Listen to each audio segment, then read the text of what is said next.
Okay guys, so this is the next morning, and as you guys can see, the motor's in. It was not an easy task. I'll go over what we had to do to get it to fit, and things we learned from, mistakes we made, and hopefully things that'll help you guys if you do this job. First thing is you probably ought to have a lift to do this if you can, because a lift, you can raise the car up, slide the engine underneath, and set it on the ground, then drop the lift down and use a hoist to lift the engine up into place. If you don't, then you can put it on jack stands or whatever, but a lift definitely makes it easier. We took the tires off to get access to everything, so that's one of the things we did. Another thing we found out that made it a whole lot easier, online, the recommendation was to try to get this mount, the rear transmission mount, in place first. We were having a really hard time getting it in place because this motor is kind of lopsided, so when you put a chain on it, it doesn't want to sit level. So we were having a hard time with that. But what we ended up doing was we ended up taking, you can't really see it, but the transmission mount that's on the firewall, we took the firewall mount off so we could have room to pull the engine up, and we took this mount off the transmission so we'd have room. But if you look, you see this gap between the transmission and the cross member. Well, it wasn't like that when we first started doing this. What we ended up doing, we ended up taking the 4 bolts for the cross member off. There's 2 on this side, 2 on this side. We didn't unhook the suspension. We just took the 4 bolts loose. So you don't have to take the suspension out. Don't do that.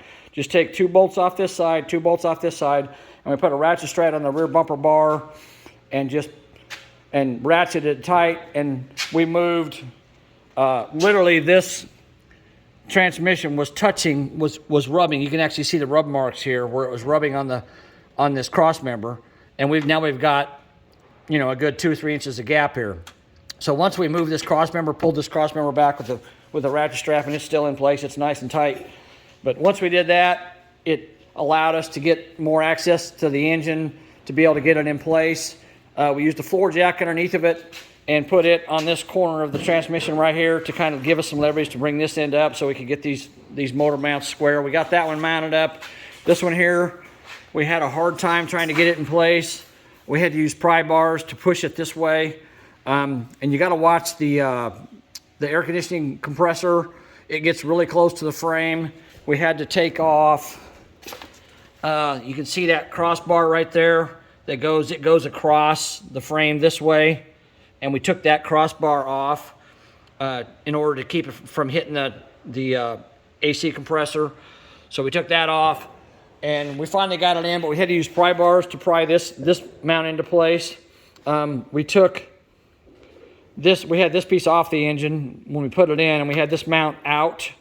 We had this mount and that mount over there, we had them just loosely bolted in. We didn't have them bolted tight. We just had them finger tight so we can remove them if we needed to. We didn't have to remove that one. What we did, we have to remove this one to get the engine up in place. And then once we got it in place, we put this mount in, bolted it finger tight, and then put this piece on, and then use pry bars to pry it over to the point where we could put a bolt in it. And once we got that in, then it was pretty much set. Then we were able to go to the transmission mount that's on the firewall, slide it up underneath, and bolt it to the firewall. But we couldn't get that to fit because it still had a gap of about probably 1.5 inches between it and the firewall. And we got to looking, and we figured out that the alternator back here was hitting the firewall. Now, there's been some guys that have mentioned before having to beat the firewall in up here to get the manifold to fit, but we didn't have to do that. We looked at the pictures, we thought about doing it, but I decided that the best course of action would be to try to put the motor in first, see if we needed to do it, and do it afterwards, because I didn't want to beat on anything we didn't need to beat on, so I left that alone, and it fits fine. We didn't have any problems with it. As you can see, it's a really tight fit. I mean, this bolt right here is probably 1/2 inch from the top of the firewall, or the bottom of the firewall, I should say, because this is the horizontal piece right here, obviously. But But I mean, it's a really tight fit. But as you can see, it's in there. You know, it fits pretty tight. A couple other things we did.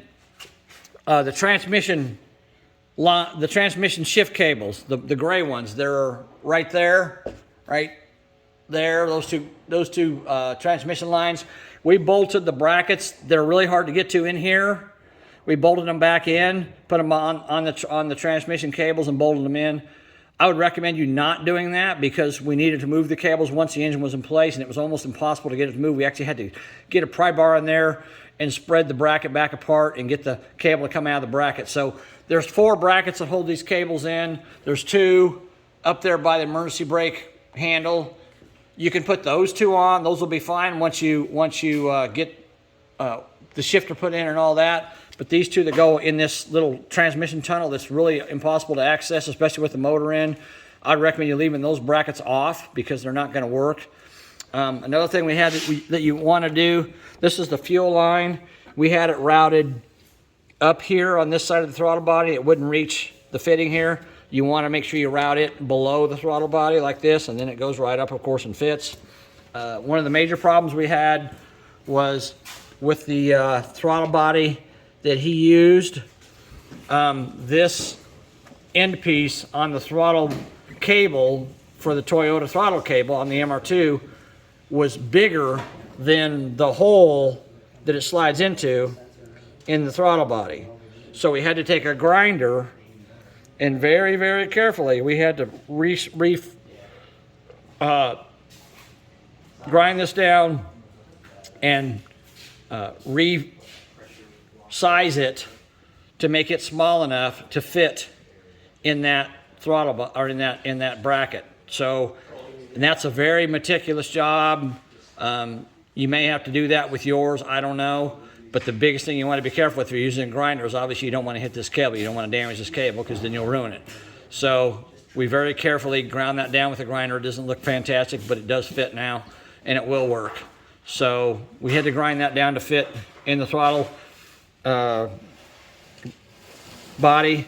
And they say this is, I don't know if I can get down here and you can see this or not. Let me try to get a light in here. There we go. Now this here is where the throttle normally goes, the throttle cable. But with this throttle bracket, you want to put your throttle adjustment bolts up here on the top side, not down on the bottom one underneath here. You can't see it, but it's under there.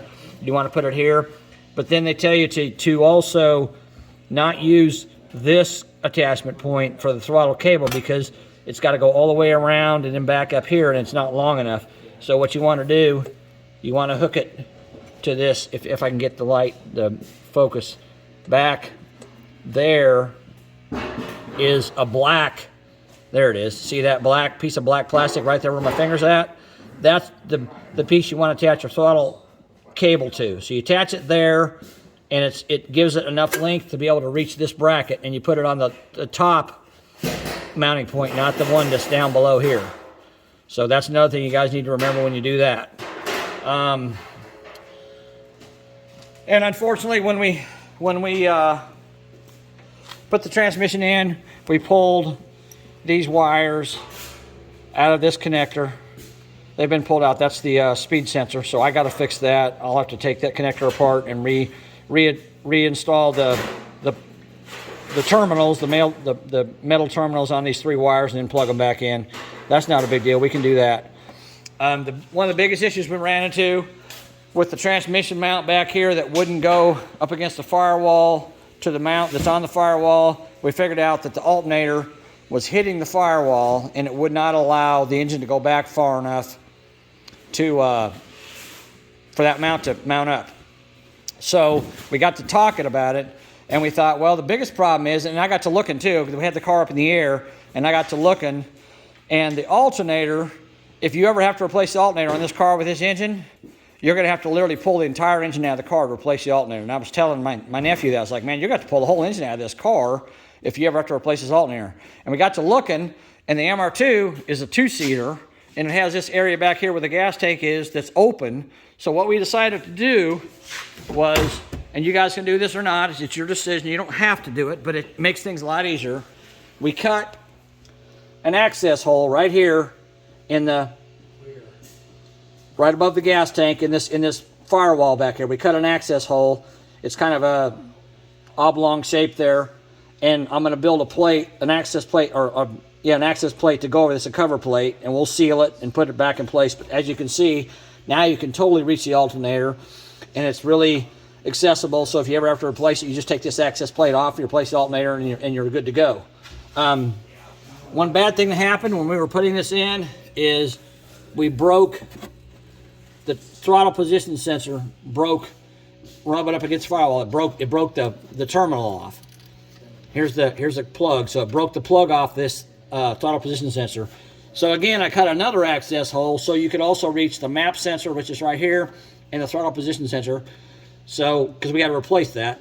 So I cut an access hole here. It's a lot smaller access hole, as you can see. And again, we'll put a plate over this and we'll seal it. We'll either screw it in place or rivet in place. I don't know which. But there's wires that run along here. There's wires that run along here. You can see the bolts where they attach. And you've got this access cover for the fuel pump. But these wires run along this firewall here like this. And after this modification, I left this bolt. I went around this bolt where you can see where this wire comes up to here. I don't know what this wire is for, but it comes up here. There's a bolt here where it screws into the firewall. I went around that bolt so I could leave that bolt. And we only lost one point right here where this wire would sit on a bolt like that bolt right there. So these slide on here like that, just like that. And there was one bolt here that I cut off when I cut this access hole. So out of all this hole that I cut, I only lost one mounting point for the wire harness. Now there was a mounting bolt for this plug, and it was mounted approximately in this position right here. But there's enough slack in this that I can bring it down here, and I can bolt it right there just like that, and the metal is still there. So we'll be able to bolt that plug back on. And this plug had a little other extra piece of metal on it, and I trimmed it off with a grinder because we don't really need it anyhow, so I trimmed that off. But it's going to bolt right there with a probably a self-tapping bolt. We'll just screw it in there. So overall, we only lost one mounting point for the wire harness. So you want to remember that. And also over here, if you decide to cut this access hole, there's a stud right here where the wire mounts, and there's a stud mounted backwards here that goes in here. If you can see it, see that stud? There's a hard line on the firewall right there. And actually you can see it right here. This is this hard line right here. It comes up and it comes up the firewall. So you want to cut on this side of this bolt, and you got to be very careful when you're cutting with a grinder. You don't want to go too deeply because you don't want to hit these wires, and you don't want to hit this hard line and cut it. So you got to be very careful when you're doing that. But you can do it. I mean, I did it. It's not that hard. I just used a regular grinder with a thin blade on it, and it cut right through that. So anyhow, is there anything else you can think of that I didn't talk about, Nick? I think I pretty much covered everything. Now the factory header, this is the factory header that came on this Honda engine. It's actually touching the cross member right here when we put it in place. But if we were going to use it, we could grind off a little section here and it would be fine. But he ordered an aftermarket header. We just wanted to see if it would work, because we don't have the aftermarket header yet. So it will fit if you want to use it. You have to just have a custom exhaust made back here wherever it exited the back of the car, or you could buy a kit and you'd have to modify it to fit. I think that's about it. I don't think there's anything else I need to talk about, so we'll continue working on this thing, fixing these problems. Hopefully this is going to help somebody down the road if you're doing this job. Help you get this installed. I know there's not very many videos out there. That's why I'm making this for you guys. So hopefully it'll help you MR2 guys or Honda guys, whatever you want to call it, the Toy Honda. That's what the valve cover says, Toy Honda. You Toy Honda guys, it'll help you guys get this swap done a little easier. So hopefully this will help you guys, and I appreciate you watching. Thanks.